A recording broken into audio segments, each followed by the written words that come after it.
Assalamualaikum warahmatullahi wabarakatuh. Alhamdulillahirabbil alamin wassalatu wassalamu ala asyrofil anbiya'i wal mursalin wa ala alihi wa sahbihi ajmain. Amma ba'd. Hadirin sekalian yang saya hormati, puji syukur kehadirat Allah Subhanahu wa taala atas segala limpahan rahmat dan karunia-Nya, sehingga kita dapat berkumpul di majelis yang insya Allah penuh berkah ini. Sholawat serta salam semoga senantiasa tercurah kepada junjungan kita Nabi Muhammad SAW beserta keluarga, sahabat, dan seluruh umatnya yang setia hingga akhir zaman. Pada kesempatan yang berbahagia ini, saya ingin mengajak kita semua untuk merenungkan dua pilar penting dalam agama Islam, yaitu puasa dan zakat. Keduanya bukan hanya sekadar ritual ibadah, tetapi juga memiliki dimensi spiritual dan sosial yang sangat mendalam, yang mampu membentuk karakter pribadi dan membangun masyarakat yang lebih baik. Baik, poin yang pertama adalah puasa, yakni lebih dari sekedar menahan diri. Hadirin yang dirahmati Allah, puasa atau dalam bahasa Arab disebut dengan siam, secara harfiah adalah menahan diri. Namun hakikat puasa jauh lebih luas dari sekedar menahan lapar dan dahaga.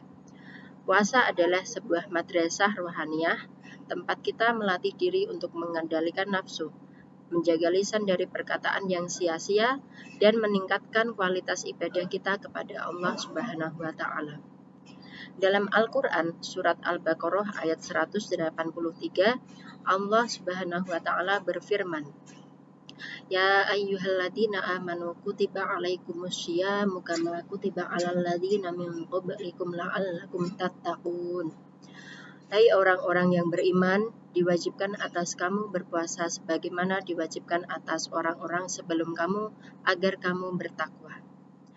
Ayat ini sangat jelas menyatakan bahwa tujuan utama dari ibadah puasa adalah mencapai derajat takwa, yaitu kesadaran yang mendalam akan kehadiran Allah dalam setiap aspek kehidupan kita. Dengan berpuasa kita belajar untuk pertama yaitu mengendalikan diri, menahan diri dari segala bentuk nafsu duniawi, baik halal maupun haram, sehingga kita mampu menguasai diri dan tidak dikuasai oleh keinginan. Yang kedua, meningkatkan empati, merasakan bagaimana sulitnya hidup bagi saudara-saudara kita yang kurang mampu, sehingga terdorong untuk lebih peduli dan berbagi. Yang ketiga adalah memperkuat hubungan dengan Allah Subhanahu wa taala, yakni menfokuskan diri pada ibadah seperti sholat, membaca Al-Quran, berzikir, sehingga hati kita menjadi lebih dekat dengan Allah Subhanahu wa taala. Rasulullah Shallallahu alaihi wasallam bersabda, barang siapa yang berpuasa Ramadan dengan penuh keimanan dan mengharap pahala dari Allah, maka diampuni dosa-dosanya yang telah lalu. Hadis riwayat Imam Bukhari dan Imam Muslim. Oleh karena itu, mari kita jadikan bulan Ramadan sebagai momentum untuk meningkatkan kualitas puasa kita. Jangan hanya sekedar menahan lapar dan dahaga, tetapi juga berupaya untuk memperbaiki akhlak, meningkatkan ibadah, dan mempererat silaturahim. Baik, poin yang kedua adalah tentang zakat, pilar kesejahteraan umat. Hadirin yang dimuliakan Allah, zakat adalah salah satu rukun Islam yang memiliki dimensi sosial yang sangat penting. Zakat bukan hanya sekedar memberikan sebagian harta kepada yang membutuhkan, tetapi juga merupakan wujud syukur kita kepada Allah Subhanahu wa taala atas segala nikmat yang telah diberikan. Dalam Al-Quran surat At-Taubah ayat 103, Allah berfirman, Khud min amwalihim sadaqatun tutahhiruhum wa tuzakkihim biha wa sholli alaihim inna sholataka sakanun lahum wallahu sami'un alim.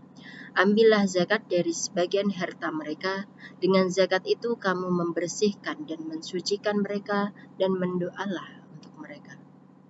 Sesungguhnya doa kamu itu menjadi ketentraman jiwa bagi mereka, dan Allah Maha mendengar lagi Maha mengetahui. Ayat ini menjelaskan bahwa zakat memiliki fungsi ganda, yaitu yang pertama membersihkan harta.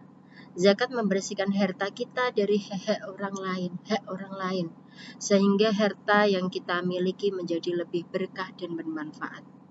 Yang kedua adalah mensucikan jiwa. Zakat membersihkan hati kita dari sifat kikir, tamak dan cinta dunia yang berlebihan, sehingga jiwa kita menjadi lebih bersih dan suci. Rasulullah Shallallahu Alaihi Wasallam bersabda, zakat itu adalah jembatan Islam. Maka barang siapa menunaikannya, ia telah melewati jembatan itu, dan barang siapa tidak menunaikannya, ia akan tertahan di bawahnya. Hadis riwayat Imam Tabrani.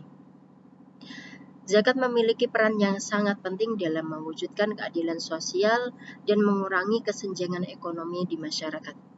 Dengan menunaikan zakat, kita membantu saudara kita yang kurang mampu untuk memenuhi kebutuhan hidup mereka, sehingga mereka dapat hidup dengan lebih layak dan sejahtera. Harmoni puasa dan zakat membangun pribadi dan masyarakat yang lebih baik. Baik hadirin yang saya cintai, puasa dan zakat keduanya adalah ibadah yang saling melengkapi dan memperkuat. Puasa melatih kita untuk mengendalikan diri dan meningkatkan kualitas spiritual. Sedangkan zakat mendorong kita untuk peduli terhadap sesama dan berkontribusi dalam mewujudkan keadilan sosial. Dengan menjalankan kedua ibadah ini dengan sebaik-baiknya, kita tidak hanya meraih pahala di akhirat, tetapi juga memberikan kontribusi nyata dalam membangun pribadi dan masyarakat yang lebih baik. Semoga Allah Subhanahu wa Ta'ala senantiasa memberikan kita kekuatan dan kemampuan untuk menjalankan ibadah puasa dan zakat dengan penuh keikhlasan dan kesungguhan. Terima kasih untuk perhatiannya. Saya akhiri, wabillahi taufiq wal hidayah. Wassalamualaikum warahmatullahi wabarakatuh.